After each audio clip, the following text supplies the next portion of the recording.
Sekarang kita memasuki slide ketujuh ya, slide terakhir tentang faktor manusia yang menyebabkan terjadinya perubahan ruangan.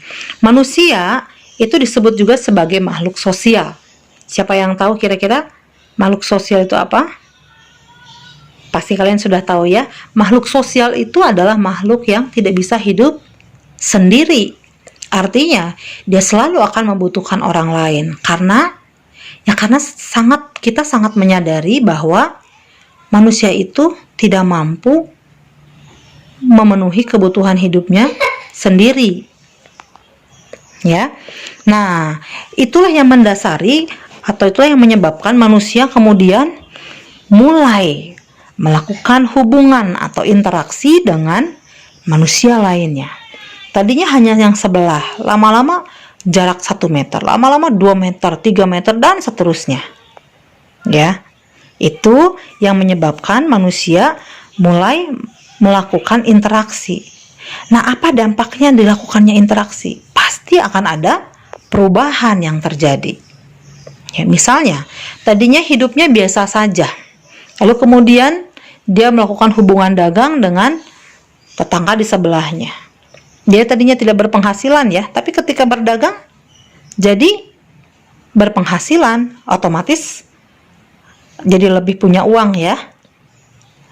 Lalu kemudian contoh lainnya, ya kemarin ada yang ngasih contoh kan, ibu bertanya, silakan kalian sebutkan salah satu contoh interaksi. Ada yang bilang dokter dengan pasien, ada yang menyebutkan guru sedang mengajar, itu sudah interaksi ya. Ada yang berubah, ada. Mungkin setelah murid mendengarkan gurunya menjelaskan akan jadi, jadi ada yang dipahami, ada yang dimengerti. Ada yang berubah. Yang tadinya tidak mengerti jadi mengerti. Yang tadinya sakit ketika diperiksa dokter kemudian menjadi sembuh. Ya, kira-kiranya begitu. Jadi dengan adanya interaksi tersebut menyebabkan adanya sebuah perubahan gitu ya. Nah, bagaimana dengan negara Indonesia contohnya dengan negara-negara Asia Tenggara lainnya? Apakah ada perubahan yang terjadi bagi negara Indonesia ataupun negara-negara Asia Tenggara lainnya? Tentu ada. Indonesia atau negara Asia Tenggara itu terdiri dari manusia-manusia yang banyak.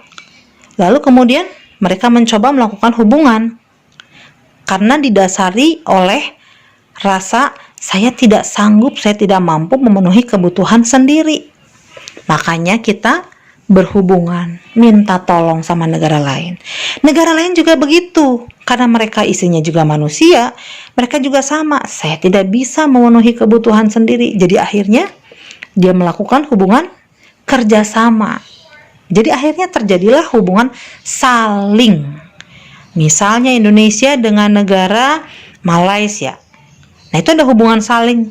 Indonesia memberikan sesuatu, Malaysia pun memberikan sesuatu.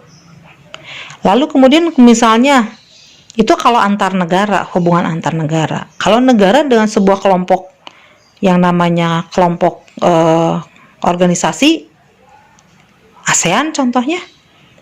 Nah, itu juga ada. Ya, misalnya kita negara Indonesia menjalin hubungan kerjasama dengan atau berinteraksi dengan ASEAN, organisasi ASEAN, maka ada timbal balik yang akan diberikan. Indonesia, kalau ada negara-negara Asia Tenggara yang mengalami sesuatu, Indonesia akan terlibat aktif. Lalu kemudian kalau Indonesia mengalami sesuatu, maka Asia Tenggara atau ASEAN itu akan memberikan juga bantuan. Jadi ada timbal balik, saling mempengaruhi. Yang kemarin Ibu sudah jelaskan bahwa interaksi itu adalah hubungan yang sifatnya saling mempengaruhi. Jelas ya sampai sini?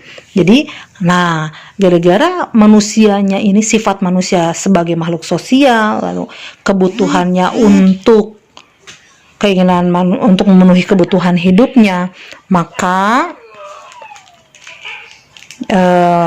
terjadilah interaksi dan dampak dari interaksi tersebut muncullah perubahan. Sampai di sini dulu jelas ya. Nah, faktor lainnya apa sih dari manusia? Nah, manusia ini diberikan kelebihan seperti tidak seperti yang makhluk-makhluk lainnya. Manusia diberikan kelebihan oleh Tuhan berupa apa? Akal, budi. Manusia bisa berpikir dan dia bisa menghasilkan sesuatu. Ya, itu sebabnya manusia berpikir, melakukan sesuatu dan menghasilkan sesuatu. Itulah yang kemudian memunculkan iptek, ilmu pengetahuan dan teknologi. Ya, semakin lama ilmu pengetahuan teknologi semakin lama semakin berkembang. Nah, seiring dengan perkembangan dari iptek ini, maka di sebuah negara pun akan terjadi sebuah perubahan yang sangat besar sekali. Ya, coba kamu lihat, perhatikan bahwa negara-negara di Asia Tenggara dan Indonesia secara khusus tidak ada yang tidak menggunakan ilmu pengetahuan dan teknologi. Semuanya menggunakan. Ya, baik nggak sih menggunakan teknologi itu? Baik sebetulnya. Kita jadi terbantu ya, betul nggak? Kalian bilang misalnya mamah di rumah harus nyuci gitu. Wah, cuciannya sampai 2 ember.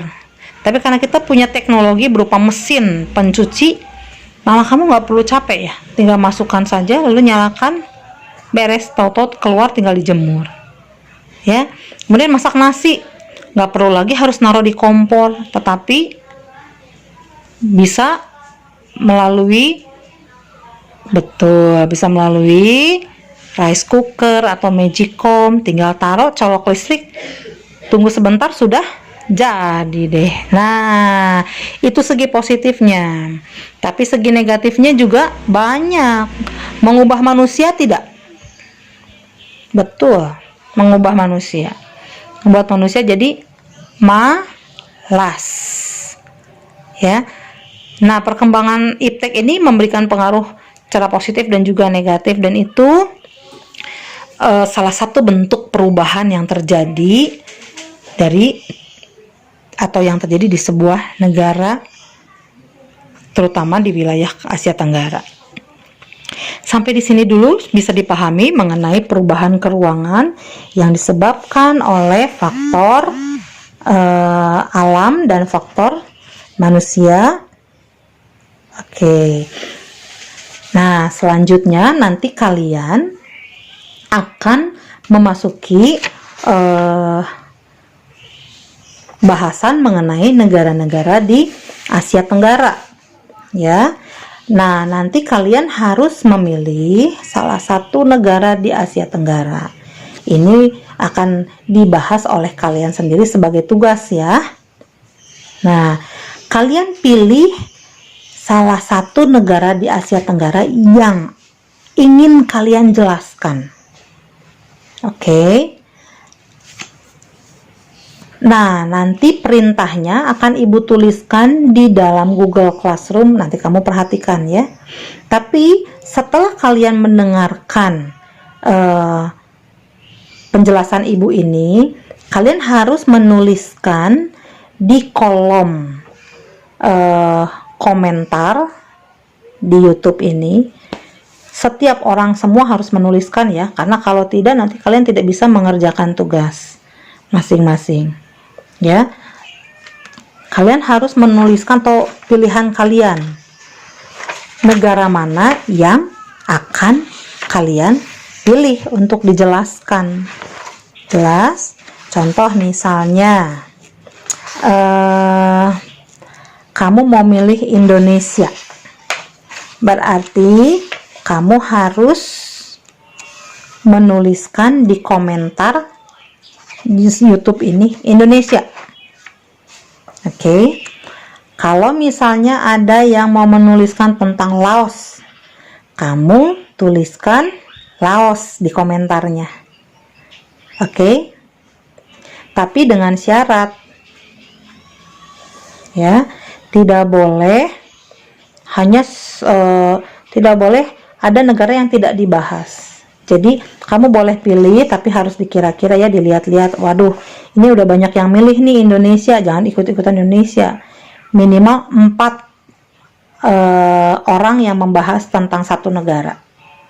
Ya, selebihnya silahkan pilih yang lain. Sampai di sini dulu jelas? Oke, jangan lupa ya, setelah kalian mendengarkan video ini, tuliskan komentar di kolom komen video ini, pilihan negara yang akan kamu pilih untuk dijelaskan. Ya, apa saja yang harus kamu kerjakan, nanti silahkan kamu cek di Google Classroom. Oke, demikian ya penjelasan dari Ibu mengenai bab pertama, perubahan keruangan di Indonesia dan negara Asia Tenggara lainnya. Selamat melanjutkan pembelajaran IPS ini. Terima kasih.